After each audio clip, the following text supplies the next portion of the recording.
Assalamualaikum warahmatullahi wabarakatuh. Di sini saya akan menerangkan mengenai transformasi ekonomi dalam pengertian Islam. Kelompok ini beranggotakan 1. Giranti Ayu Prihatsari, 2. Muhammad Rizky Nurfaizi, 3. Ulum Misbahul Ardi, 4. Saya sendiri Efek Anggara Putra. Yang pertama, ada pengertian transformasi ekonomi. Transformasi ekonomi merupakan suatu rangkaian perubahan yang terkait satu dengan lainnya. Dukungan dari masyarakat merupakan objek dari transformasi itu sendiri, yang merupakan faktor untuk tercapainya transformasi ekonomi tersebut. Maka, transformasi ekonomi ke arah positif akan terjadi jika perencanaan dan kebijakan pembangunan ekonomi telah berjalan sebagaimana mestinya dan harus disertai dukungan dari masyarakat sebagai objek dari transformasi itu sendiri dan merupakan hal penting untuk tercapainya transformasi ekonomi tersebut. Yang kedua, ada Islam dan transformasi ekonomi.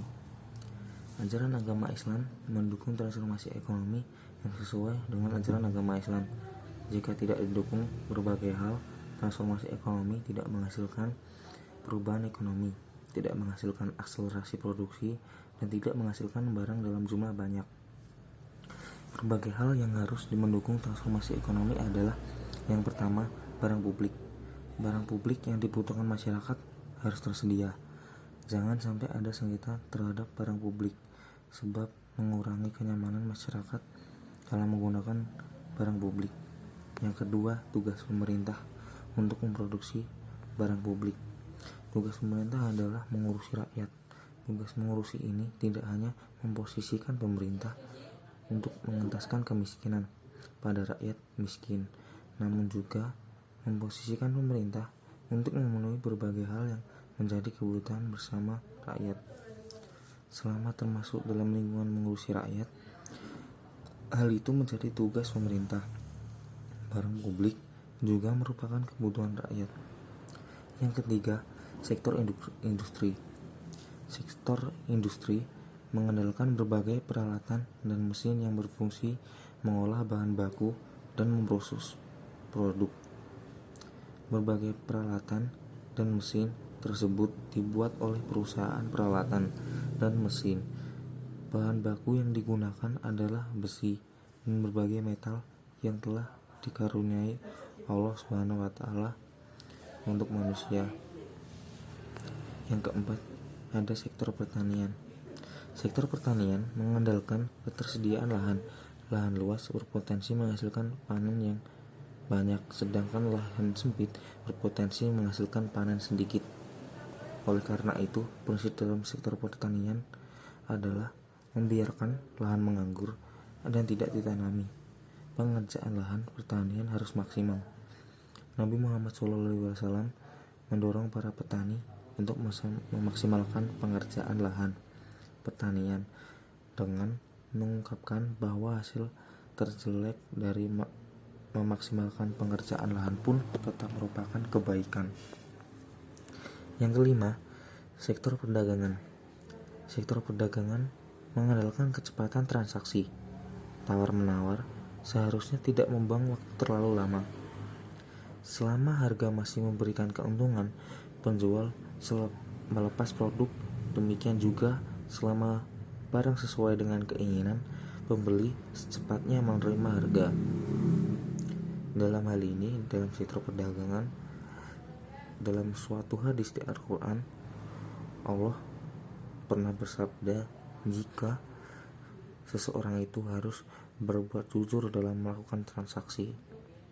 Yang keenam, ada kualitas manusia. Kualitas manusia mempengaruhi kemuliaannya. Seorang yang tidak berkualitas sulit mendapatkan kemuliaannya. Sebaliknya, seorang berkualitas mudah meraih kemuliaannya. Ajaran agama Islam ini dapat menjadi dukungan bagi transformasi ekonomi.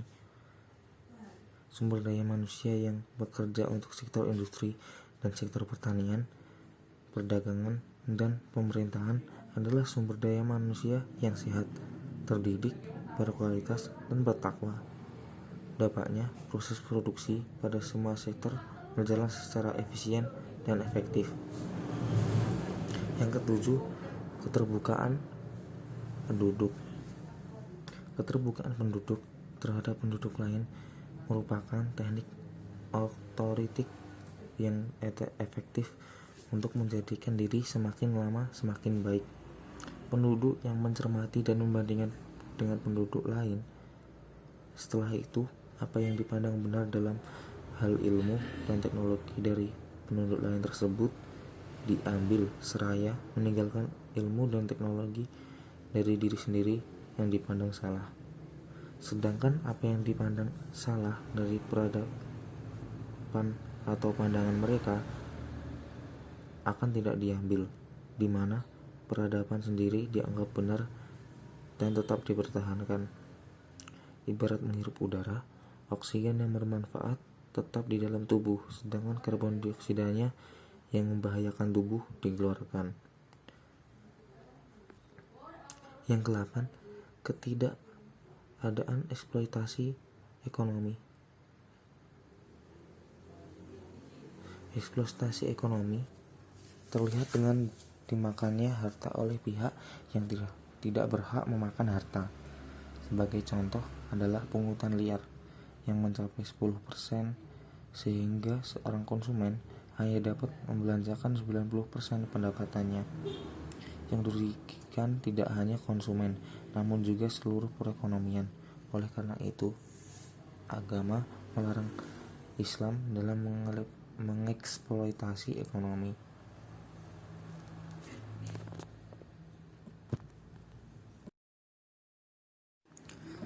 Yang ketiga, ada bentuk dan prinsip transformasi ekonomi dalam ajaran agama Islam. Adanya berbagai dalil dalam ajaran agama Islam yang mendukung hal-hal yang dibutuhkan dalam transformasi ekonomi, menunjukkan bahwa dapat dibangun suatu bentuk transformasi ekonomi yang Islam. Berbagai hal yang mendukung dilaksanakan terlebih dahulu sesuai dalil dalam ajaran agama. Setelah itu, dilaksanakan transformasi ekonomi dan akselerasi industri. Manfaatnya adalah mengurangi risiko kegagalan transformasi ekonomi dan akselerasi industri. Selain itu, berbagai dalil tersebut digunakan untuk membangun prinsip-prinsip ekonomi dalam agama Islam. Prinsip-prinsip tersebut adalah: yang pertama, prinsip pemerintah sebagai penyedia barang publik. Yang kedua, prinsip kehandalan pertanian, industri, dan perdagangan. Yang ketiga, prinsip kualitas dan keterbukaan penduduk. Yang keempat, prinsip tanpa toleransi terhadap eksploitasi ekonomi. Kesimpulan dari yang saya sampaikan, revolusi industri membuka mata dunia tentang transformasi ekonomi dan akselerasi industri sebagai peluang mengembangkan perekonomian. Namun demikian, banyak yang gagal meraih peluang tersebut. Hal ini disebabkan hal yang mendukung transformasi ekonomi tidak disiapkan. Bahkan, transformasi ekonomi diharapkan menghasilkan hal-hal tersebut. Jika ingin sukses dalam transformasi ekonomi, hal-hal yang mendukung sudah harus dipersiapkan terlebih dahulu. Seperti yang saya terangkan tadi, ada 4 prinsip transformasi ekonomi menurut Islam. Jika prinsip tersebut dilaksanakan, dapat membentuk berbagai hal yang mendukung transformasi ekonomi dan akselerasi industri. Ajaran agama Islam mendorong tercapainya pengembangan ekonomi melalui prinsip transformasi ekonomi tersebut. Sekian yang dapat saya sampaikan. Bila ada kurangnya, saya mohon maaf. Wabillahi taufiq wal hidayah. Wassalamualaikum warahmatullahi wabarakatuh.